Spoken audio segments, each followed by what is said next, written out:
Shalom Bapak Ibu Saudara yang terkasih di dalam Tuhan, bersyukur kita kembali boleh beribadah pada pagi hari ini. Sebelum kita memasuki ibadah kita, mari kita siapkan hati, kita mengambil saat teduh.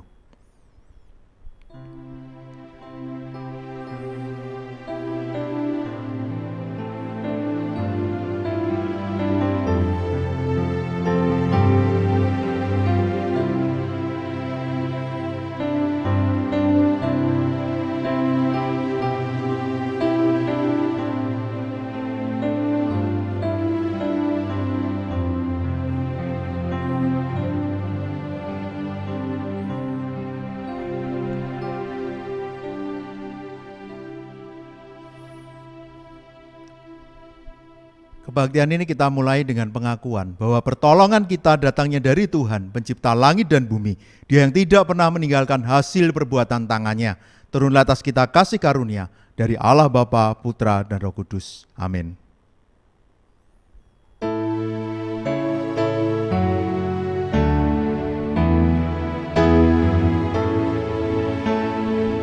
Hormat bagi Allah Bapa, hormat bagi Anak dan Roh Kudus, dari mula sampai sekarang dan seterusnya, termulia.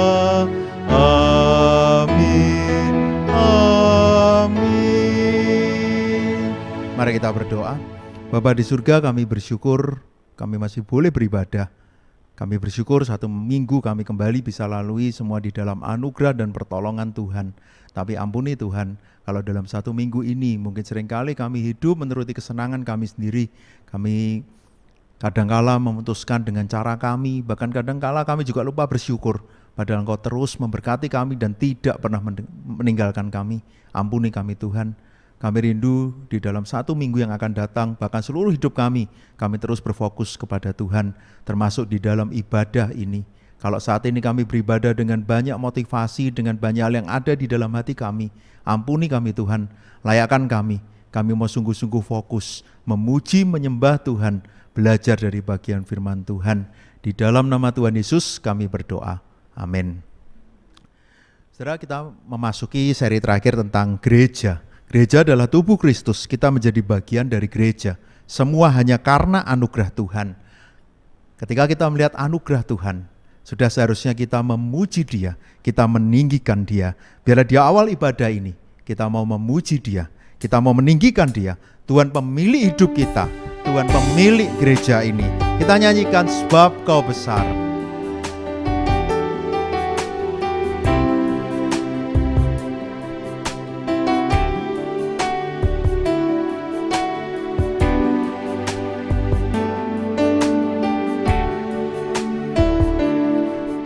Kemuliaan dan hormat, ku angkat suara pujian, ku agungkan nama-Mu. Ku beri kemuliaan dan hormat, ku angkat suara pujian, ku agungkan nama-Mu. Sebab Kau besar, sebab Kau besar, perbuatan-Mu ajaib, tiada seperti Engkau, tiada seperti Engkau. Sebab Kau besar, perbuatan-Mu ajaib, tiada seperti Engkau, tiada seperti Engkau. Kita nyanyikan sekali lagi, kita berikan kemuliaan dan hormat kepada Dia. Beri kemuliaan dan hormat, ku angkat suara pujian, ku agungkan nama-Mu. Ku beri kemuliaan dan hormat, ku angkat suara pujian, ku agungkan nama-Mu. Sebab Kau besar, perbuatan-Mu ajaib, tiada seperti seperti Engkau, sebab Kau besar, perbuatanmu ajaib. Tiada seperti Engkau, tiada seperti Engkau, tiada seperti Engkau, tiada seperti Engkau. Dia adalah Tuhan yang besar, layak untuk dipuji. Beberapa minggu ini kita belajar banyak khotbah yang disampaikan tentang gereja. Kita bisa melihat Kristus adalah pusat dari gereja. Dia adalah kepala gereja. Dia penebus kita. Dan dialah yang kita beritakan. Kabar tentang Kristus, kasih Kristus itulah yang kita beritakan. Dan itulah yang menjadi alasan untuk kita boleh terus bersuka cita. Alasan untuk kita memuji Tuhan. Karena Kristus telah menebus kita. Kristus yang berkuasa dan akan menolong kita. Dia akan menyertai kita. Menolong kita sebagai pribadi dan gereja. Untuk bertahan di tengah pencobaan yang begitu banyak di dunia ini. Karena itu kita mau memuji Tuhan sekali lagi dan kita ingat. Kristuslah yang menjadi kepala atas gereja ini. Kita nyanyikan KPPK 11, terpujilah nama Allah.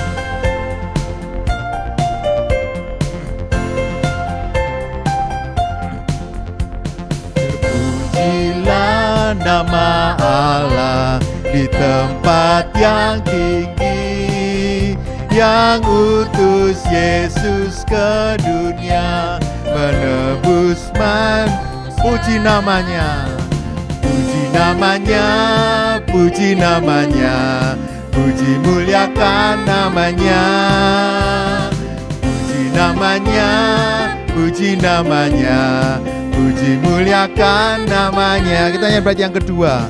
Nama Yesus penuh kuasa atas segalanya, duduk di atas tatanya, disembah malaikat. Puji namanya, puji namanya, puji namanya, puji muliakan namanya, puji namanya, puji namanya, puji muliakan namanya.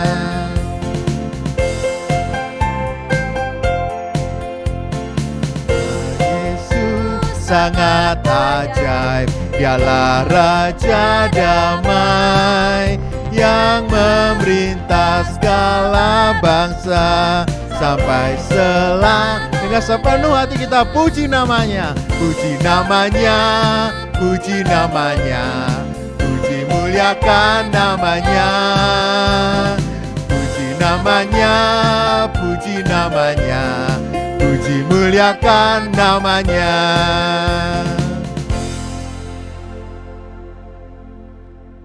Tapi saudara, seringkali iman kita begitu lemah. Kita tahu dia adalah kepala dari gereja. Kita tahu dia adalah menebus kita. Tapi seringkali kita mengandalkan kekuatan kita. Kita lupa untuk datang kepadanya. Akibatnya kita jauh dari Tuhan.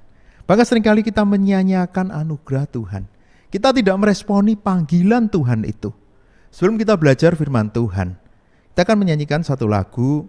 Ada satu kata yang buat saya cukup menegur gitu ya. Jangan buangku. Nanti kita akan nyanyikan ini. Kenapa sih? Apakah Tuhan membuang kita? Tentu tidak. Tapi jangan sampai kita menyia-nyiakan waktu yang Tuhan berikan. Menyia-nyiakan kesempatan untuk melayani Tuhan di gereja. Menyia-nyiakan kesempatan untuk memberitakan Injil. Kalau Tuhan sudah memanggil kita, responi itu. Mari kita datang kepada Tuhan. Aku tidak mau jauh dari Engkau. Aku tidak mau menyia-nyiakan kesempatan yang Engkau berikan. Ini doaku Tuhan, mampukan aku. Kita nyanyikan KPPK 286, jangan kau tinggalkanku. Menjadi doa kita. Kita mau meresponi panggilan Tuhan itu.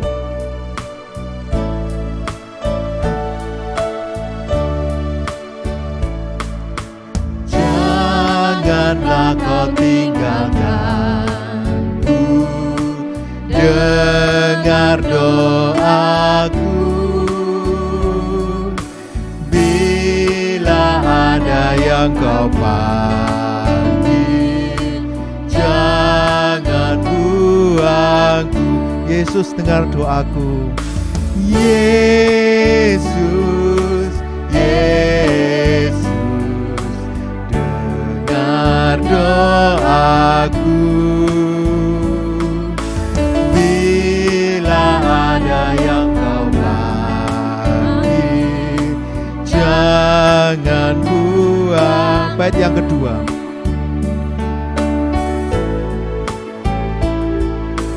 Di hadapan tata Tuhan, ku bersamamu.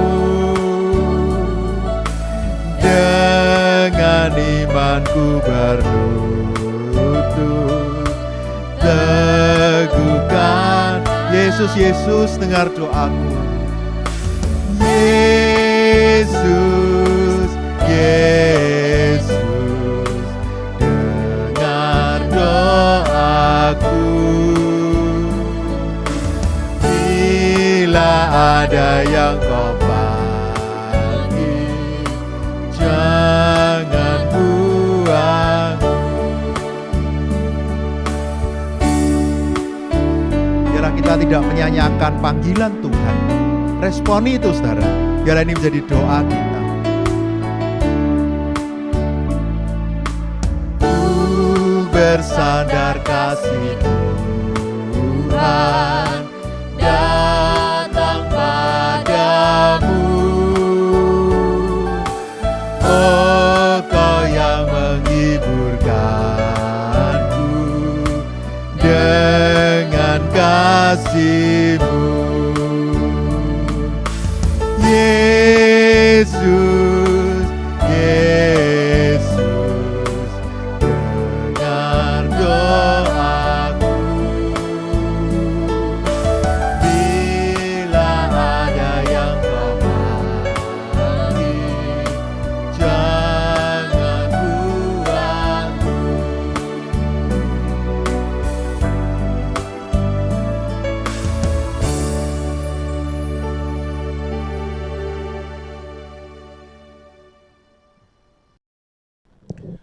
Shalom jemaat dikasih oleh Tuhan. Tema kita pada pagi hari ini adalah bagaimana kita boleh belajar dari Nehemia yang menjadi seseorang yang beriman sekaligus berbijaksana. Mari sebelum kita melangkah lebih lanjut, kita boleh bersama-sama masuk di dalam doa. Bapa dalam kerajaan surga, kami sungguh bersyukur dan berterima kasih ya Tuhan, Kau boleh memberikan firman-Mu kepada setiap kami, ya sehingga firman-Mu biarlah itu boleh menolong kami menjadi orang Kristen yang lebih beriman, tapi juga biarlah firman-Mu boleh menolong kami menjadi orang Kristen yang lebih berbijaksana di dalam kehidupan kami di dunia ini. Pakai hamba-Mu dalam segala keterbatasannya, berbicaralah kiranya kepada setiap kami ya Tuhan, nyatakanlah apa yang menjadi kehendak-Mu. Terima kasih Bapa dalam kerajaan surga, di dalam nama Yesus kami berdoa dan kami bersyukur. Amin. Nah saudara, kita bersyukur pada hari ini kita boleh merenungkan firman Tuhan bersama-sama. Dan seperti tadi saya mengatakan, hari ini kita akan melihat bersama-sama ya bagaimana menjadi orang Kristen yang beriman, bukan yang nekat.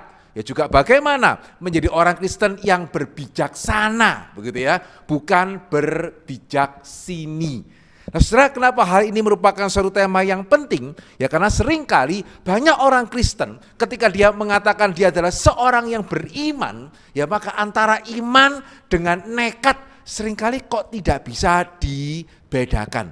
Ya saudara, kita mendengar, kita mungkin semua tahu ya bagaimana di awal misalnya terjadinya COVID. Ya banyak orang Kristen yang mengatakan, wah kita beriman. Ya, atau gereja yang mengatakan wah kita beriman, ya kalau kita beribadah begitu ya maka Tuhan pasti akan melindungi kita, Tuhan akan menjaga kita, dan akhirnya ya justru beberapa kemudian menjadi suatu tempat penyebaran. Saudara, betulkah itu yang namanya iman? Ya ataukah itu lebih tepat disebut sebagai nekat? Ya, saya khawatir jangan-jangan sekarang begitu ya, meskipun 1 tahun sudah berlalu masih juga ada ya orang-orang Kristen yang nekat ya berkenaan dengan COVID atau berkenaan dengan apapun yang lain. Saya anak Tuhan kok, ya saya tidak mungkin kena, ya saya anak Tuhan kok, Tuhan itu pasti menjaga. Saudara, betulkah ini yang namanya iman ya ataukah ini yang tadi saya mengatakan yang namanya nekat? Nah sebaliknya begitu ya, betulkah lawan dari iman itu adalah wah kalau gitu saya takut deh, semua takut. Ya, tetapi karena tidak mau menyebut diri sebagai orang Kristen yang takut-takut, maka menyebut diri sebagai orang Kristen yang berbijaksana. Begitu ya, ya sehingga seringkali jangan sampailah menjadi seperti gereja yang tadi. Begitu ya, maka di sisi yang lainnya, wah kita mesti tunggu sampai aman sekali, begitu ya, tunggu sampai semua beres, mungkin baru kemudian, wah kita baru berani ini ya, untuk beribadah. Ya sehingga betulkah kemudian orang yang berbijaksana, ya itu adalah orang yang di dalam segala hal kemudian takut, di dalam segala hal itu panik, begitu ya, betulkah itu bijaksana ataukah itu bijaksini? Sehingga hari ini kita melihat ada dua tipe orang Kristen, betul ya. Yang satu itu adalah yang nekat tadi, tetapi juga yang lain itu adalah yang takut-takutan seperti tadi. Ya, sehingga seharusnya bagaimana ya? Menjadi orang Kristen yang benar begitu ya, yang sehat, yang seimbang, itu seharusnya seperti apa? Nah, setelah kita bersyukur bagaimana Tuhan boleh memberikan kepada kita firman-Nya yang boleh memimpin kita melalui saat-saat seperti ini, dan di dalam firman Tuhan kita melihat bagaimana Nehemia. Ya, Nehemia itu bagi saya adalah satu teladan yang sangat baik yang Tuhan wahyukan kepada kita, di mana kita boleh belajar bersama-sama untuk menjadi orang yang sungguh-sungguh beriman dan bukannya nekat, dan juga sekaligus menjadi orang yang berbijaksana dan bukannya bijaksini. Begitu ya, yang sepertinya wah berhikmat padahal sebetulnya tidak beriman kepada Tuhan. Nah, saudara, pertama-tama kita akan melihat terlebih dahulu ya, bagaimana Nehemia bisa menjadi teladan iman bagi setiap kita. Mari kita membuka bersama-sama Nehemia pasal yang pertama. Ya, saya percaya saudara yang melihat, yang mendengarkan atau yang mengikuti ibadah pada kesempatan ini, saudara pasti tahu ya latar belakang daripada kitab Nehemia. Ya, bagaimana setelah orang Israel pulang dari pembuangan sekian waktu lamanya. Begitu ya, dan pada waktu itu tidak semua orang Israel kemudian ikut kembali pulang ke Yerusalem. Ya, sebagian ya termasuk Yeremia ya itu tinggal di negara asing. Begitu ya, sehingga Nehemia di sini dia tidak ikut kembali ke Yerusalem. Ya, dikatakan di sini bahwa dia tinggal di Puri Susan. Ya, dia tinggal di tempat yang asing, dia menjadi juru minuman raja. Ya, tetapi meskipun Yeremia tidak kembali ke Yerusalem, bukan berarti dia tidak mengasihi Yerusalem.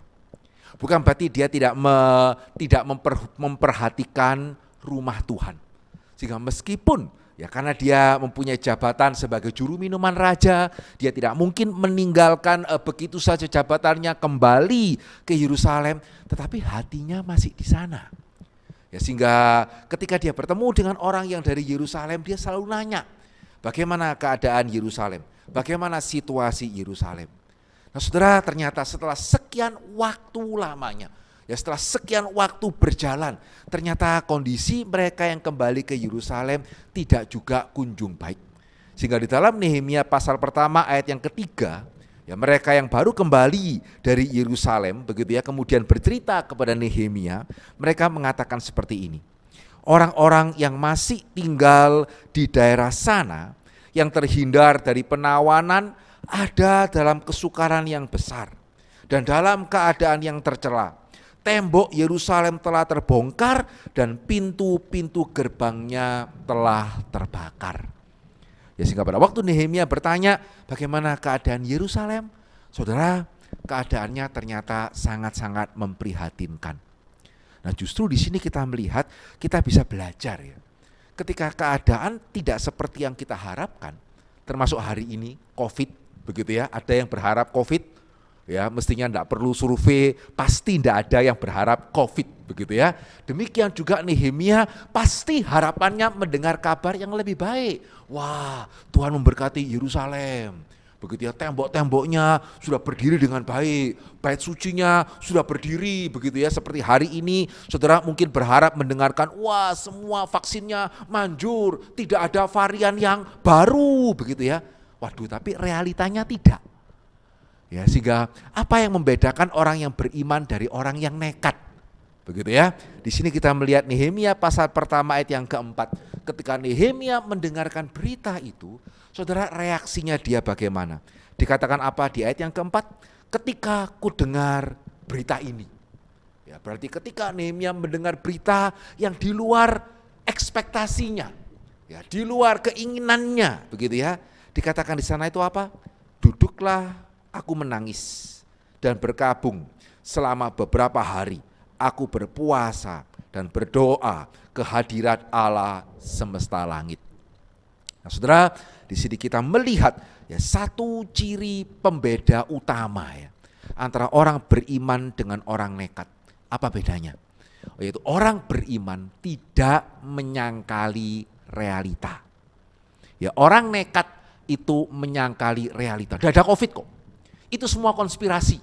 Ya, itu cuma kata si A atau kata si B. Sebetulnya tidak ada kok. Berita-berita itu semuanya bohong. Saudara, itu bukan beriman. Ya, bahkan kadang-kadang yang sangat-sangat tidak masuk akal tetapi terjadi. Ya, bahkan setelah setahun COVID itu berjalan begitu ya, masih ada loh. Bukannya tidak ada loh. Ya, yang masih bisa mengatakan tidak ada kok. Oh, tidak apa-apa kok. Tuhan menyertai. Ya, bahkan setelah kita mendengar banyak orang Kristen, orang percaya, bahkan orang yang kita kenal sendiri begitu ya, meninggal karena COVID, masih kita bisa mengatakan saya beriman kok, saya tidak akan kena.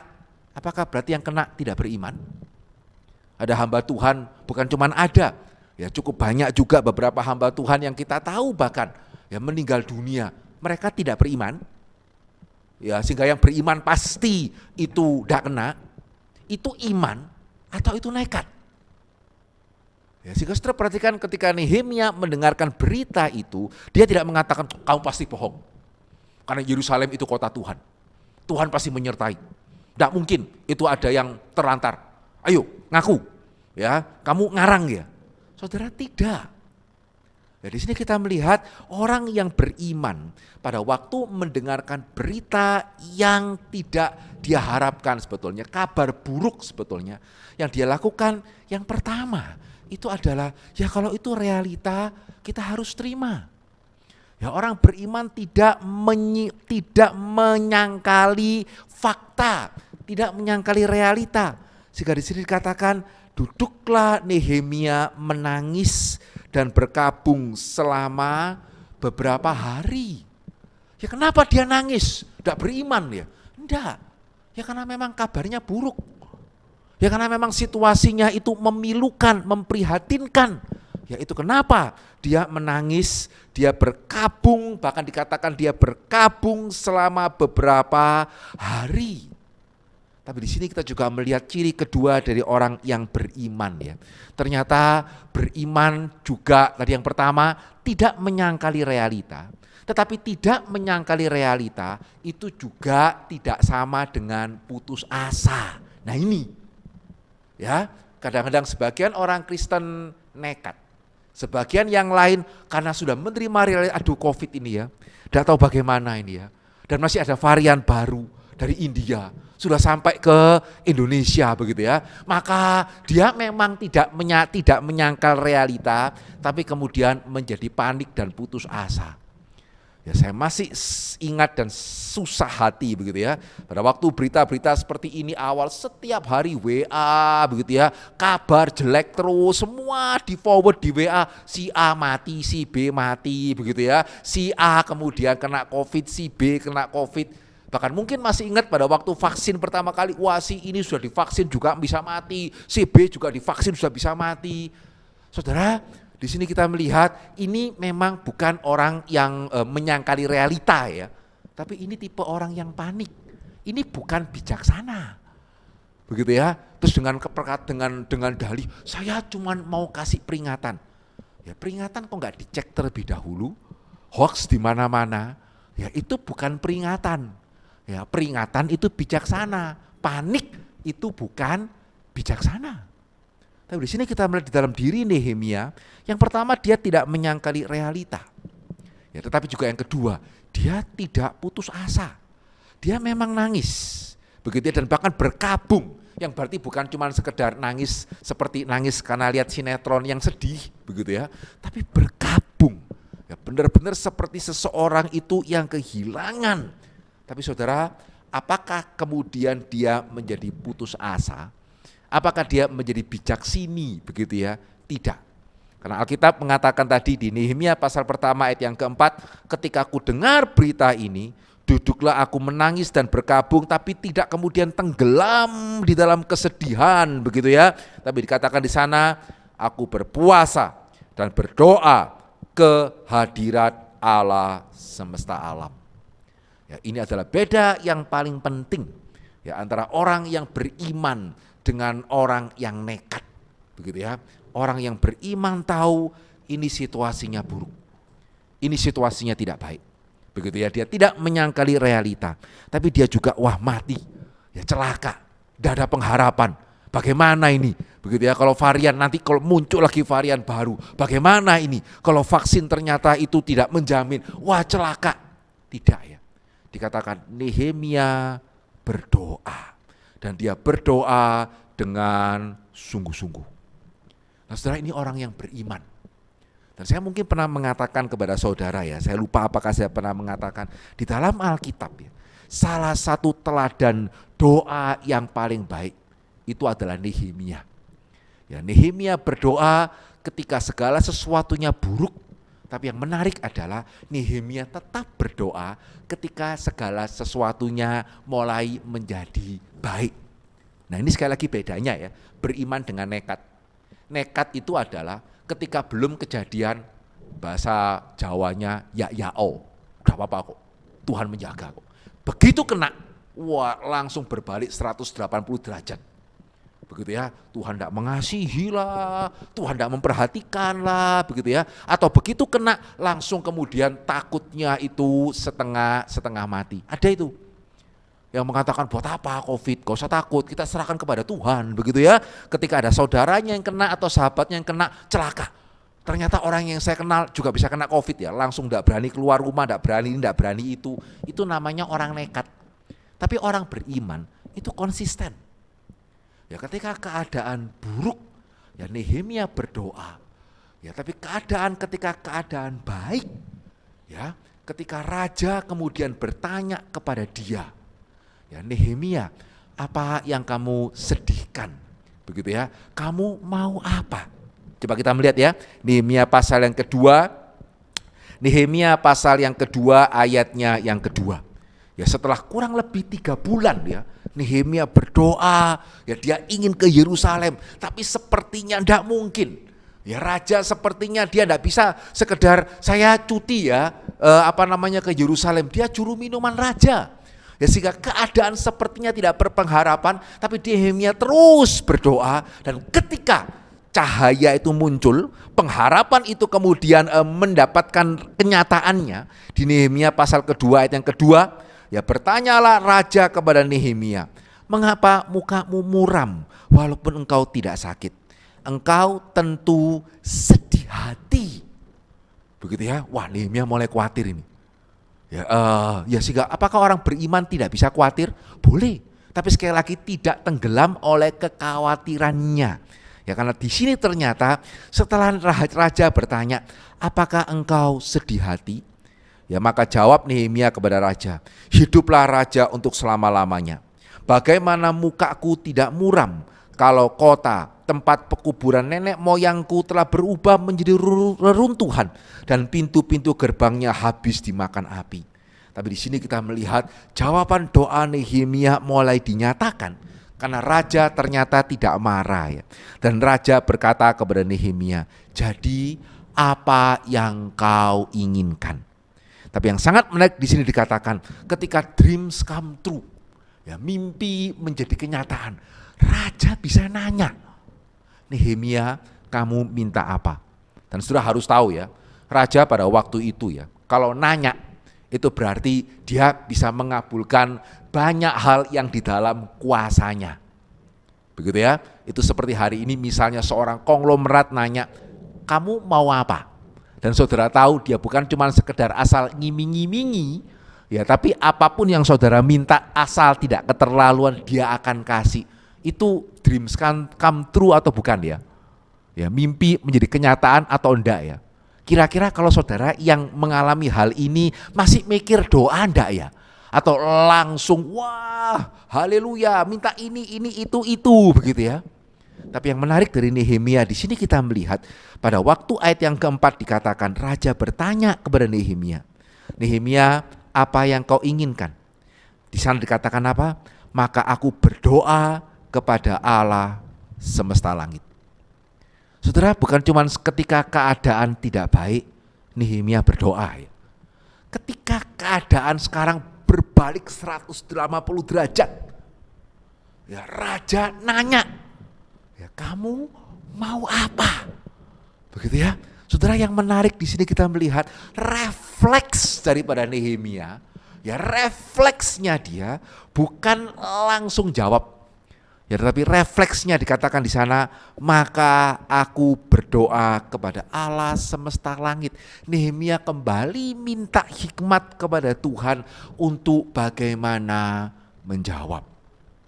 Ya, sehingga ini saya mengatakan tadi, ini bedanya ya, orang nekat dengan orang yang beriman dan berbijaksana. Nekat ketika belum kena itu ya-ya-oh. Ya banyak anak muda nekat begitu ya, naik sepeda motor. Tadi barusan ketika saya mengendarai mobil ke Gereja Palma begitu ya di daerah bundaran dekat Duta Besar Amerika. Saudara tahu ya, itu ada bundaran besar kan? Begitu ya, ada perempatan kan. Saya dari jalan besar begitu ya, ada sisi satunya dari jalan yang lebih kecil. Wah, ada satu sepeda motor itu kecepatannya enggak tahu berapa ya, dia melintasi perempatan itu. Wah, puji Tuhan begitu ya. Saya pada waktu setiap kita ya harusnya kalau perempatan ya jangan ngebut lah. Begitu ya, sehingga saya pada waktu lihat itu padahal enggak ngebut ya, ada orang secepat itu. Wah, saya kaget. Ya untungnya pas ya tidak ngebut ya karena ini perempatan. Saudara, itu beriman atau nekat ya? Tuhan menyertai kok. Ya perempatan ngebut ya, ngebut saja. Ada perlindungan Tuhan kok. Itu nekat.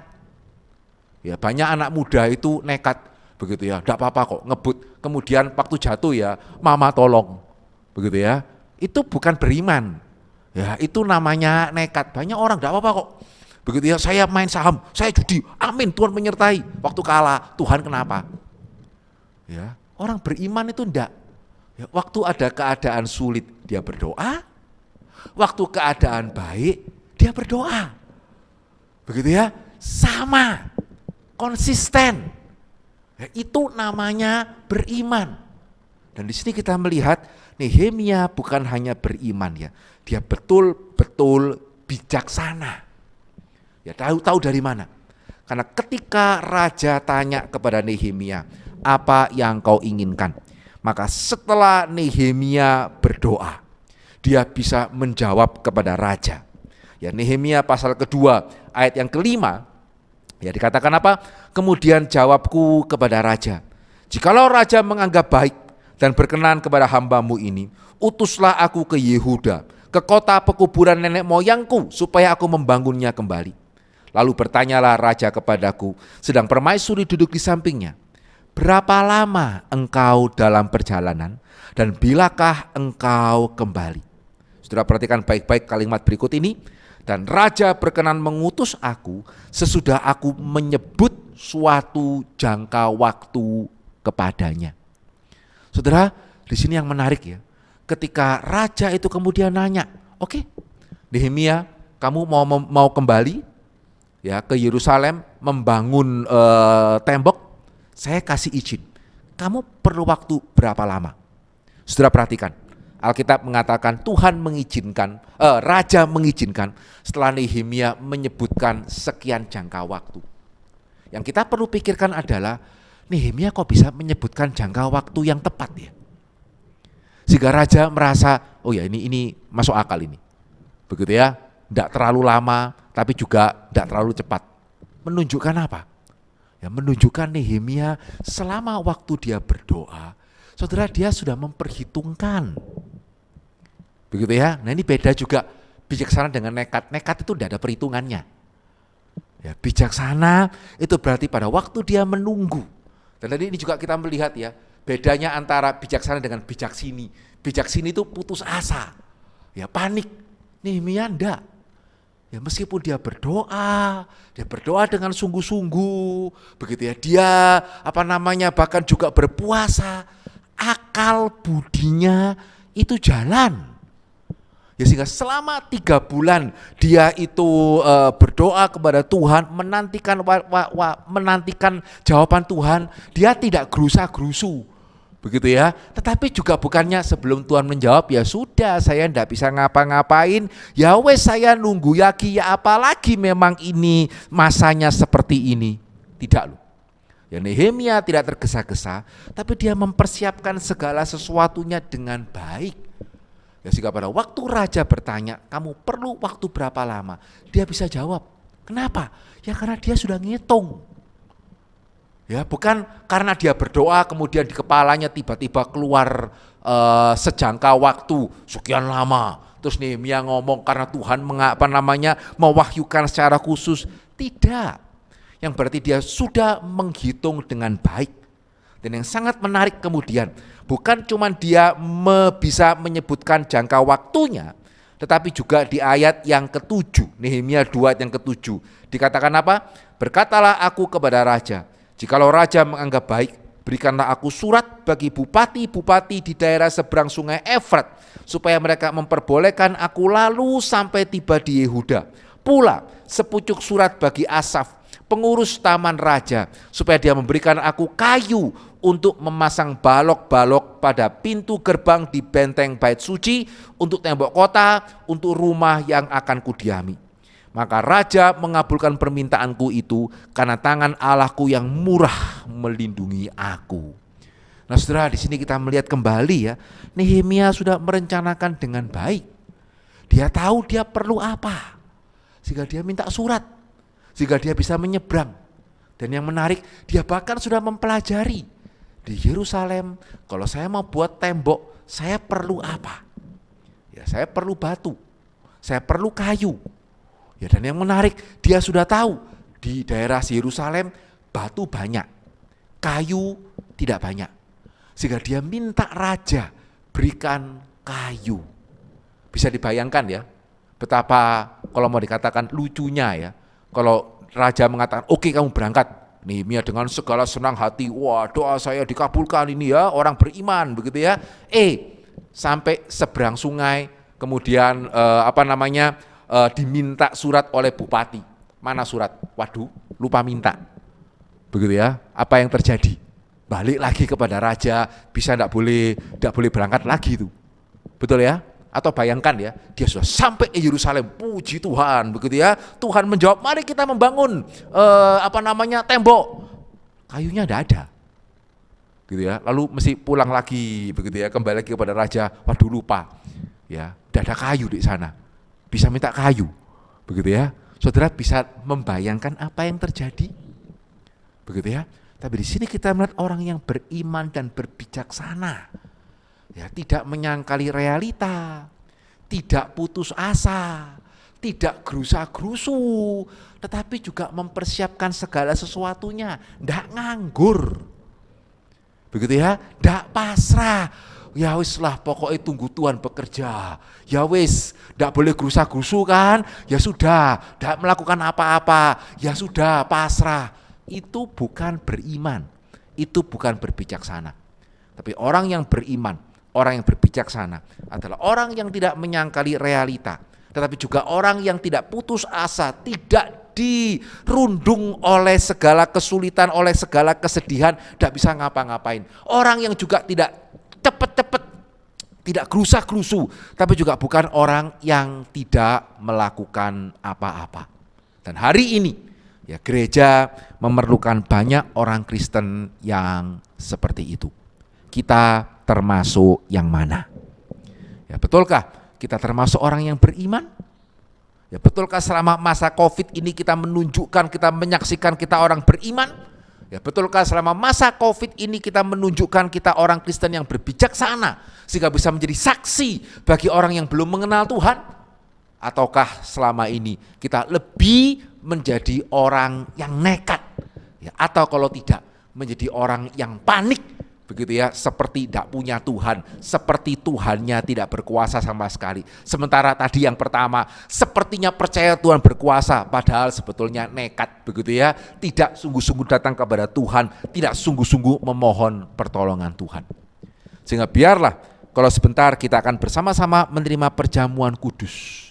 Ya, perjamuan kudus mengingatkan kita kembali betapa kita bukan hanya memiliki teladan Nehemia, tapi kita mempunyai teladan yang lebih besar, Tuhan kita sendiri yang menyatakan iman, begitu ya, yang tahu besok dia akan mengalami apa, besok dia akan disalib, sehingga dia sungguh-sungguh berdoa, bukan seperti orang ya salib aja kok, siapa takut, begitu ya, tidak loh. Ya, di sini Yesus kita tahu ya, bagaimana dia datang di hadapan Tuhan di taman Getsemani, dia sungguh-sungguh berdoa, Bapa kalau boleh ambillah cawan ini daripadaku, tapi bukan kehendakku, tetapi kehendakmu. Saudara, ini contoh iman yang luar biasa, yang menyadari besok saya bukan hanya sekedar akan disalib, besok saya akan menanggung dosa, ya besok akan terpisah dari Bapa. Itu sesuatu hal yang sangat menggentarkan. Tapi juga bukan yang putus asa, celaka ini ya, tidak tahu mesti bagaimana, enggak. Tapi bagaimana Yesus berdoa kepada Tuhan. Ya, sekaligus ya, di dalam Kristus kita melihat seseorang yang mempersiapkan segala sesuatunya. Sehingga malam sebelum dia disalibkan, ya dia mengumpulkan murid-muridnya. Ya, dia mengambil roti dan berkata, inilah tubuhku yang terpecah, ambillah ya sebagai peringatan akan aku. Dia mengambil cawan dan mengatakan, inilah lambang dari perjanjian yang baru, ambillah sebagai peringatan akan aku. Yesus tahu dia akan mati, dan dia tahu setelah bangkit dia akan ke surga, sehingga dia mempersiapkan segala sesuatunya. Ya, sehingga sama seperti Nehemia begitu ya, bukannya baru sampai Yerusalem celaka ini, dada kayu. Demikian pula Yesus, bukannya setelah sampai surga, saya sudah di surga ya. Nah, terus yang mesti memberitakan Injil di dunia ini siapa ini? Begitu ya? Tidak. Ya, ketika Yesus tahu sudah waktunya dia harus ke Yerusalem, dia mempersiapkan para muridnya dengan sedemikian rupa. Dan ketika dia tahu besok dia akan disalib, dia mengumpulkan para murid-muridnya, dia memulai perjamuan kudus. Ya, untuk kemudian mempercayakan misinya kepada murid-muridnya. Sehingga biarlah ketika sebentar kita akan merayakan perjamuan kudus bersama-sama, biarlah menjadi kerinduan kita, jangan menjadi orang Kristen yang nekat ya. Jangan menjadi orang Kristen yang sok. Ya, jangan menjadi orang Kristen yang tapi juga jangan menjadi orang Kristen yang panik. Ya, jangan menjadi orang Kristen yang begitu penakut, begitu ya, kita tidak bisa menjadi saksi kalau kita penakut. Amin. Ya, biarlah kita tidak menjadi orang Kristen yang gerusa-gerusu, tapi juga jangan menjadi orang Kristen yang pasrah tidak ngapa-ngapain. Biarlah perjamuan kudus boleh menjadi teladan bagi setiap kita. Biarlah Nehemia dan khususnya Kristus boleh menunjukkan kepada kita bagaimana orang Kristen yang beriman dan yang berbijaksana. Amin. Mari kita berdoa. Bapa dalam kerajaan surga, kami sungguh bersyukur untuk firman Tuhan yang boleh kami renungkan bersama-sama pada kesempatan ini ya Tuhan. Ampunilah kami kalau seringkali kami gagal menjadi saksi-Mu ya Tuhan, karena kami menganggap diri kami beriman, padahal sebetulnya kami lebih menjadi nekat. Karena kami tidak datang kepada Tuhan, kami menganggap diri kami yang akan bisa atau lepas begitu saja ya Tuhan, sehingga pada waktu betul-betul terjadi kami menjadi orang yang panik. Tuhan, kami bersyukur untuk teladan firman Tuhan yang begitu indah. Ajar kami seperti Nehemia ya Tuhan. Ajar kami bahkan seperti Engkau ya Tuhan. Ajar kami semakin serupa dengan Engkau. Sehingga kami bukan menjadi orang Kristen yang nekat atau yang panik, yang bijaksini ya Tuhan. Tapi ajar kami menjadi orang Kristen yang beriman, sekaligus memakai akal budi kami secara benar. Yang berdoa sekaligus mempersiapkan apa yang harus kami persiapkan. Terima kasih ya Tuhan, kalau sebentar kami akan menerima perjamuan kudus, persiapkanlah setiap kami, kiranya perjamuan kudus ini sungguh-sungguh boleh menjadi sarana anugerah di dalam tangan Tuhan, untuk boleh menguatkan iman kami, menolong kami untuk menjadi orang yang beriman dan berbijaksana. Di dalam nama Yesus kami berdoa dan kami bersyukur. Amin. Jemaat kasih oleh Tuhan, sebentar kita akan bersama-sama menikmati roti dan anggur yang melambangkan tubuh dan darah Kristus yang terpecah. Ya, seperti yang seringkali saya mengatakan, perjamuan kudus bukan hanya sekedar merupakan suatu rutinitas, tapi suatu sarana anugerah yang pada waktu kita menerimanya dengan iman, dengan benar, dengan sungguh-sungguh, Roh Kudus bisa memakainya untuk boleh menguatkan iman kita. Ya, tadi kita sudah mendengar bersama-sama ya bagaimana orang yang beriman ya beda dengan orang yang sekedar nekat. Orang yang berbijaksana tidak sama dengan orang yang panik. Dan kita melihat bagaimana Yesus, ya dia bukan orang yang panik, dia bukan orang yang nekat. Yesus bagaimana menyatakan iman dan bijaksananya pada waktu dia mempersiapkan para muridnya dengan perjamuan kudus. Yaitu kenapa perjamuan kudus bukan sekedar aturan manusia, tapi seperti firman Tuhan mengatakan, apa yang telah kuteruskan kepadamu telah aku terima dari Tuhan. Ya, sebab setiap kali kamu memakan roti ini dan minum cawan ini, kamu memberitakan kematian Tuhan sampai ia datang. Jadi barang siapa dengan cara tidak layak makan roti atau minum cawan Tuhan, ia berdosa terhadap tubuh dan darah Tuhan. Karena itu hendaklah tiap-tiap orang menguji dirinya, dan baru sesudah itu ia makan roti dan minum dari cawan itu. Karena itu jemaat kasih oleh Tuhan, mari kita yang sudah boleh mempersiapkan diri, ya kita boleh bersama-sama masuk ke dalam meja perjamuan. Mari kita berdoa, mohon ampun, mohon Tuhan melayakkan kita. Mari kita berdoa. Bapa di dalam kerajaan surga, kami sungguh bersyukur ya Tuhan memiliki Tuhan dan Juru Selamat yang sungguh-sungguh boleh menjadi teladan di dalam segala hal. Engkau sungguh adalah teladan iman kami, dan Engkau sungguh adalah teladan bijaksana kami ya Tuhan. Kalau sementara kami akan menerima roti dan anggur yang melambangkan tubuh dan darah-Mu, Tuhan kiranya Tuhan sekali lagi boleh mengampuni segala dosa dan pelanggaran kami dan melayakkan kami ya Tuhan.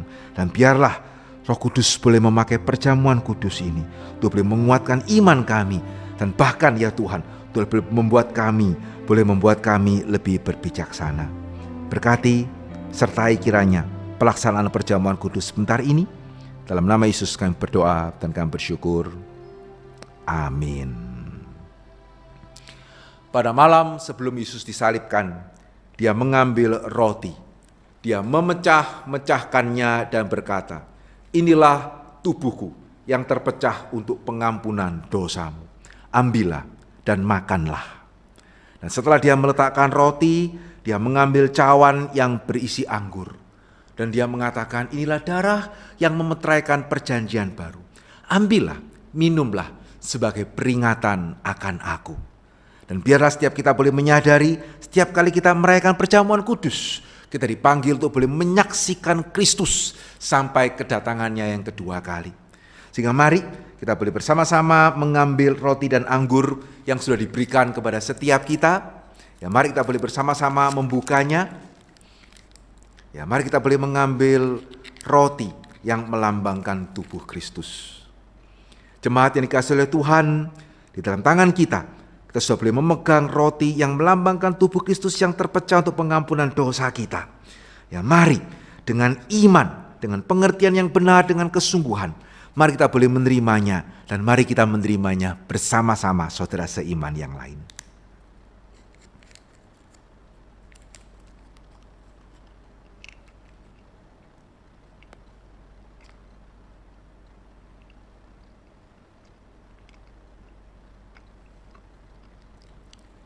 Jemaat kasih oleh Tuhan, ya kita juga sudah boleh memegang anggur di dalam tangan kita yang melambangkan darah Kristus yang tercurah.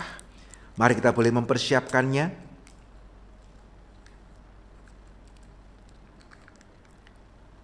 Di dalam tangan kita sudah boleh memegang anggur yang melambangkan darah Kristus yang memeteraikan perjanjian yang baru, yang memanggil kita menjadi anak-anaknya.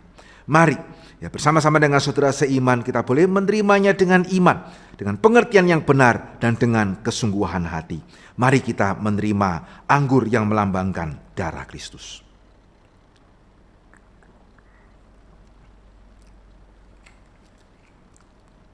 Mari kita sekali lagi masuk di dalam doa ucapan syukur. Tuhan, kami sungguh bersyukur, berterima kasih pada kesempatan ini kami boleh kembali ya Tuhan merayakan perjamuan kudus meskipun dari tempat kami masing-masing ya Tuhan.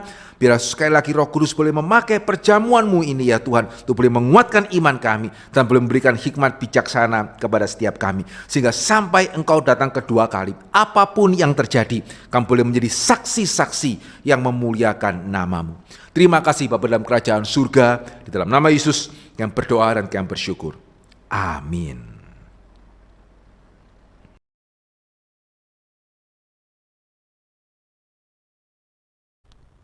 Bersama dengan gereja di segala abad dan tempat, mari kita mengikrarkan pengakuan iman kita, pengakuan iman rasuli. Aku percaya kepada Allah, Bapa yang Maha Kuasa, Khalik langit dan bumi, dan kepada Yesus Kristus, Anaknya yang tunggal Tuhan kita, yang dikandung dari Roh Kudus, lahir dari anak darah Maria, yang menderita sengsara di bawah pemerintahan Pontius Pilatus, disalibkan, mati dan dikuburkan, turun ke dalam kerajaan maut. Pada hari yang ketiga bangkit pula dari antara orang mati, naik ke surga, duduk di sebelah kanan Allah Bapa yang Maha Kuasa, dan dari sana Ia akan datang untuk menghakimi orang yang hidup dan yang mati. Aku percaya kepada Roh Kudus, gereja yang kudus dan am, persekutuan orang kudus, pengampunan dosa, kebangkitan tubuh dan hidup yang kekal. Amin. Bersyukur kita sudah mendengarkan kebenaran firman Tuhan, kita belajar bagaimana kita beriman yang benar sebagai pribadi, sebagai gereja dengan iman yang benar. Kita berdoa, kita berharap khususnya untuk apa yang Tuhan mau untuk kita lakukan sebagai gereja Tuhan. Kita belajar seri tentang gereja selama beberapa minggu ini dan ini yang terus kita doakan tentu dengan iman yang benar. Sambil memberikan persembahan kita nyanyikan lagu Jadikan Kami Satu.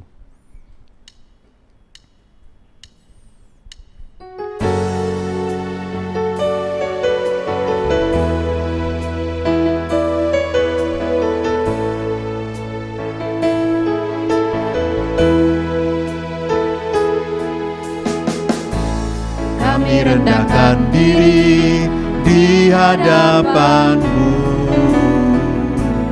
membawa hancur hati saat berseru, agar kami saling melengkapi tubuh-Mu, seperti Kau dan Yesus adalah satu.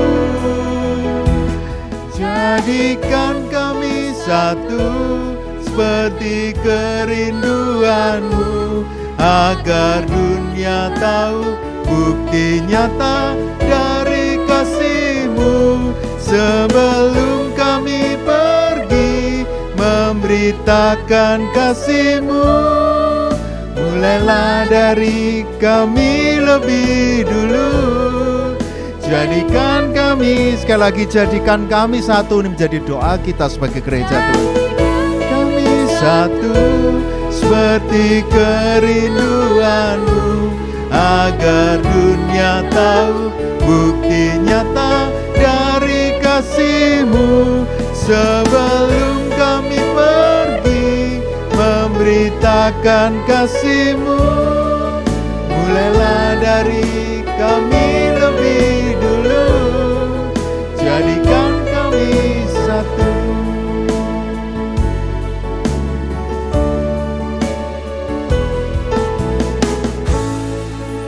Mari kita berdoa. Bapa di surga, inilah kami anak-anak-Mu, inilah kami sebagai gereja. Biarlah kami mau terus punya iman yang benar dan kami mau terus berserah mencari apa yang menjadi kehendak Tuhan. Itu yang menjadi pengharapan kami sebagai pribadi dan gereja. Tuhan tolong kami. Kami bersyukur kami juga diberikan waktu untuk memberikan persembahan. Kami tahu Tuhan terus memberkati kami bahkan di dalam kondisi yang tidak mudah ini. Karena itu kami mau belajar memberikan yang terbaik bagi Engkau. Melalui harta kami, apa yang Tuhan sudah percayakan, dan bahkan melalui seluruh kehidupan kami. Tuhan berkati persembahan ini bisa dipakai untuk pekerjaan Tuhan di gereja kami. Terima kasih Bapa, di dalam nama Tuhan Yesus kami berdoa. Amin. Di akhir ibadah ini segala pujian hanya kita berikan kepada Allah Bapa, Allah Putra, dan Allah Roh Kudus. Doksologi.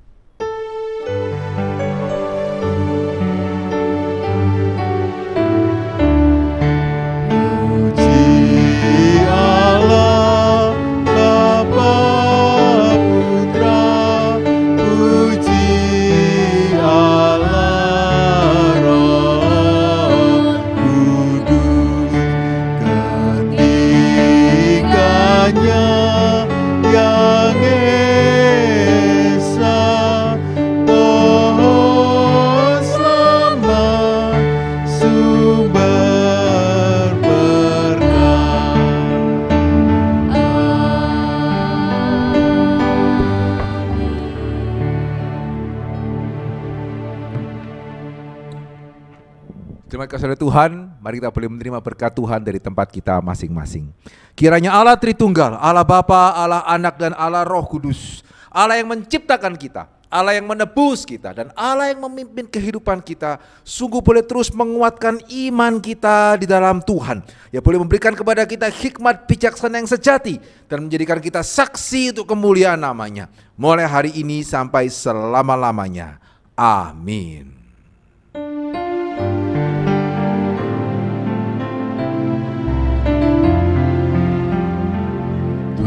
Tuhan melindungi kau, Tuhan memberkati kau, kiranya wajah-Nya menyinari kau, Tuhan memberi anugerah-Nya,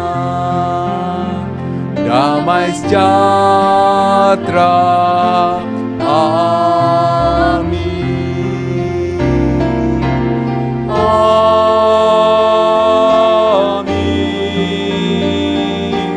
Amin.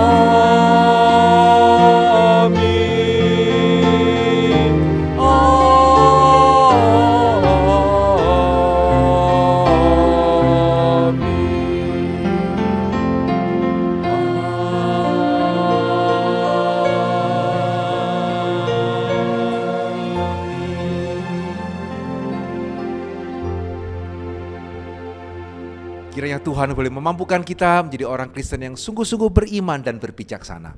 Tuhan memberkati.